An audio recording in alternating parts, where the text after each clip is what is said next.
Pregnancy test की ये प्रक्रिया है कि यदि कारागार चिकित्सक पाते हैं कि प्रेगनेंसी टेस्ट होना चाहिए तो वो हमको लिखित रूप में देते हैं। फिर जिला महिला अस्पताल से गायनोकोलॉजिस्ट को हम बुलाते हैं। यदि वो रिटन में रिकमेंड करती हैं तो महिला को जिला महिला अस्पताल भेजकर प्रेगनेंसी टेस्ट कराते हैं।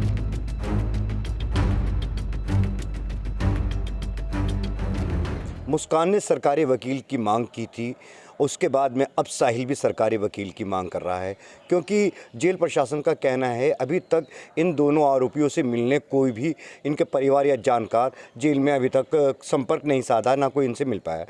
क्या क्या उन्होंने डिमांड की है और किस तरीके से वो रह रहे हैं। अब 5 रातें गुजर चुकी हैं साहिल और मुस्कान की मेरठ जेल के अंदर। हमारे से बात करने के लिए मेरठ जिला जेल के जो वरिष्ठ जेल अधीक्षक हैं डॉक्टर वीरेंद्र शर्मा जी मौजूद हैं, उन्हीं से जानते हैं अब उनके क्या हालात हैं और जेल में क्या क्या उन्होंने मांग रखी है। डॉक्टर साहब, ये जो मुस्कान है उसने सरकारी वकील की मांग की थी, अब उसके बाद में साहिल ने भी सरकारी वकील की मांग की है, कितनी सच्चाई है और क्या है? ये बात सही है कि पहले मुस्कान ने सरकारी वकील की मांग की थी, उसकी प्रक्रिया प्रारंभ कर दी थी और कल साहिल ने भी रात को ये कहा है कि उसे भी सरकारी वकील चाहिए, क्योंकि कोई भी व्यक्ति जेल में ऐसा नहीं रह सकता जिसके पास विधिक सहायता ना हो। उसे विधिक सहायता की आवश्यकता पड़ती है केस लड़ने के लिए, तो उससे भी प्रार्थना पत्र लिया जा रहा है। उससे कहा गया है कि आप प्रार्थना पत्र दीजिए और दोनों प्रार्थना पत्र आज माननीय न्यायालय को हम लोग भेज देंगे कि इनको सरकारी वकील उपलब्ध कराया जाए। अतः ये बात बिल्कुल सही है कि साहिल ने भी अब सरकारी वकील की मांग की है।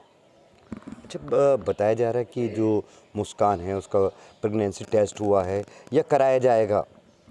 देखिए, अभी केवल स्वास्थ्य परीक्षण जो प्रारंभ में जैसे ही बंदी आता है कारागार में होता है वो हुआ है। प्रेगनेंसी टेस्ट की ये प्रक्रिया है कि यदि कारागार चिकित्सक पाते हैं कि प्रेगनेंसी टेस्ट होना चाहिए तो वो हमको लिखित रूप में देते हैं। फिर जिला महिला अस्पताल से गायनोकोलॉजिस्ट को हम बुलाते हैं। यदि वो रिटन में रिकमेंड करती हैं तो महिला को जिला महिला अस्पताल भेजकर प्रेगनेंसी टेस्ट कराते हैं। अभी जेल चिकित्सक ने ऐसा कुछ लिखकर नहीं दिया है। यदि उन्होंने लिखकर दिया तो पूरी प्रक्रिया का पालन करते हुए प्रेगनेंसी टेस्ट कराया जाएगा। अच्छा, इनको जेल में नशा ना मिलने की वजह से बताया जा रहा था कि इन दोनों के हालात ख़राब है, तो अब इस वक्त जो इनको नशा नहीं मिल रहा है, 5 रातें इनकी गुजर चुकी हैं, अब इनकी क्या कंडीशन है? नशे की अब भी डिमांड कर रहे हैं, अब भी बेचैन है, रातें किस तरीके से कट रही हैं इनकी? देखिए, नशे के आदी थे, इसकी वजह से प्रारंभ में दिक्कत हुई तो विड्रॉल सिम्टम रोकने की जो दवा दी गई, नशा मुक्ति केंद्र जो जेल में चलता है उसके माध्यम से योग प्राणायाम ध्यान के माध्यम से छुड़वाया, नशा धीरे धीरे छुड़वा रहे हैं, उससे लाभ हुआ तथा आवश्यकता पड़ी तो जिला महिला अस्पताल से महिला के लिए 2 काउंसलर्स बुला के उसकी काउंसलिंग कराई गई है तथा जेल चिकित्सक के द्वारा साहिल की काउंसलिंग कराई गई। उस काउंसलिंग से भी काफ़ी लाभ मिला है और धीरे धीरे नशा इनका छूट रहा है तथा नशे की जो आदत है, मांग है, वो कम हो रही है और सामान्य जीवन जेल के अन्य बंदियों की तरह ये लोग व्यतीत कर रहे हैं। अच्छा, जेल के अंदर जो इस बैरक के अंदर रह रहे हैं, उस बैरक के अंदर मुस्कान के साथ में कितनी महिला कैदी हैं और उनसे किस तरीके का व्यवहार है इस वक्त जो मुस्कान का है जेल के अंदर? मैं सिर्फ इतना कहना चाहूँगा, सुरक्षा की दृष्टि से कितने लोगों के साथ रह रही है बताना ठीक नहीं। मैं सिर्फ इतना कहना चाहूँगा कि वो नए बंदी जो रहते हैं महिला बैरक में उसी तरह रह रही है, सामान्य रूप से रह रही है, स्टाफ से और हमारे अन्य महिला बंदियों से बात भी कर रही है और किसी तरह की कोई समस्या नहीं। तथा ये कहा गया है और बंदियों से कि केस के बारे में और इस घटना के बारे में उससे सवाल जवाब न करें। अच्छा, जो ये सुनने में आया कि जो और अंदर महिला कैदी हैं उन्होंने इसके ऊपर कुछ हमला करने की कोशिश की जेल के अंदर, इसको सुरक्षा की दृष्टि से ख़ास ध्यान रखा जा रहा है, ऐसी कोई बात है क्या? नहीं, ऐसी कोई बात नहीं है, पूर्ण रूप से सुरक्षा में है और महिला बैरक या पुरुष बैरक में इस तरह के केस आते रहते हैं, इससे भी जघन्य केस वाले लोग भी रह रहे हैं। अतः बंदी आपस में अच्छा व्यवहार करते हैं, उनको नियमित रूप से संस्कार सिखाए जाते हैं, सुधार सिखाए जाते हैं। कोई अपने काम में लगा है, कोई शिक्षा में लगा है, कोई सफाई में लगा है, कोई खेती कर रहा है, तो अपने अपने काम में व्यस्त हैं तथा बड़े सौहार्दपूर्ण माहौल से जिला कारागार में रहते हैं। अच्छा, जो साहिल है, साहिल का जो अपने अलग उसके साथ में जो कैदी हैं उनके साथ में उसका कैसा व्यवहार है? वो उनसे घुल मिल रहा है या बिल्कुल अलग है, खामोश है? क्या उसकी कंडीशन है इस वक्त जेल में? देखिए, प्रारंभ में ये दोनों किसी से बात नहीं कर रहे थे। प्रत्येक व्यक्ति को, चाहे वो स्टाफ का हो, चाहे वो बंदी हो, प्रत्येक व्यक्ति को, कैदी हो, बंदी हो, सबको जो है ये समझ रहे थे कि शंका की दृष्टि से देख रहे थे, लेकिन जब से दवाएं दी, नशा मुक्ति केंद्र में उनको रख करके उपचार किया गया, काउंसलिंग कराई गई, तब से वो बात भी करना प्रारंभ कर दिए, खाना भी दोनों ने करना प्रारंभ कर दिया है। और उनके स्वास्थ्य में बेहतरी का प्रमाण सबसे बड़ा यही है कि दोनों ने सरकारी वकील मांगा है। इससे सिद्ध होता है कि अब वो सचेत हैं अपने केस के प्रति और अपना केस सरकारी वकील के माध्यम से लड़ना चाहते हैं।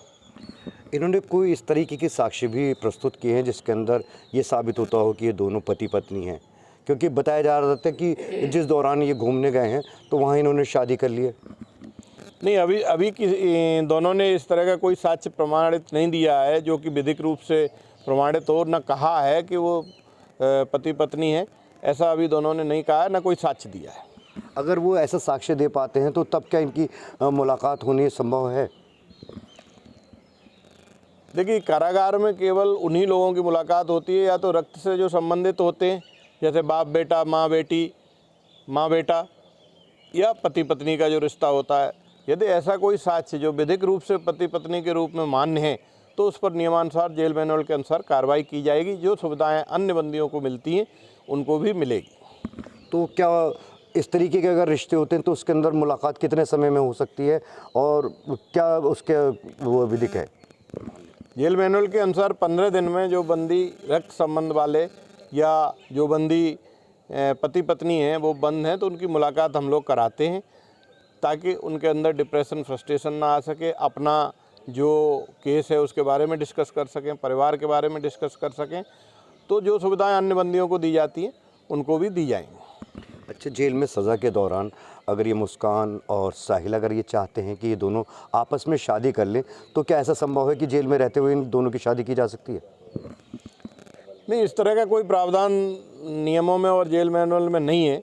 इस तरह की कोई बात जब आएगी तो विधिक राय ली जाएगी, उच्च अधिकारियों से राय ली जाएगी, तत्पश्चात कार्रवाई की जाएगी। अच्छा, जिस वक्त ये इनको जेल के अंदर ये आए थे तो उस वक्त इसका मुस्कान का कितना वज़न था और साहिल का कितना वज़न था और अब कितना वज़न है? नहीं, वज़न उनका नियमित रूप से चेक हो रहा है। अब मैं व्यक्तिगत किसी का वज़न नहीं बताना चाहता, लेकिन ये है कि दोनों स्वस्थ पाए गए। केवल एक ही समस्या थी नशे की, उसके लिए इनकी दवाइयाँ और नशा मुक्ति केंद्र के माध्यम से उपचार चल रहा है तथा जिला अस्पताल से काउंसलर बुलाकर काउंसलिंग भी की जा रही है। अच्छा, मतलब कोई इस तरीके का नहीं कि इनका वज़न कम हुआ हो या कुछ इस तरीके की आपने जांच कराई हो तो वज़न कुछ कम होने की बात भी आई है? नहीं, ऐसी कोई बात नहीं है। दोनों का वजन सामान्य है, दोनों का जीवन भी अब सामान्य है तथा केवल एक ही समस्या थी नशे की, उसको धीरे धीरे वो भी कम हो रही है चिकित्सकों और नशा मुक्ति केंद्र के माध्यम से। जेल में सज़ा के दौरान जो कैदी होते हैं वो कई तरीके के कार्य करते हैं, तो इन्होंने कोई कार्य आपको बताया कि हम जेल में रहते हुए वो कार्य करना चाहते हैं? वो कार्य क्या है जो इन्होंने, साहिल ने और मुस्कान ने आपसे कहा हो? देखिए, जो नए बंदी होते हैं 10 दिन तक वो नए बंदियों की बैरक में रहते हैं, उनसे कोई कार्य नहीं लिया जा सकता है।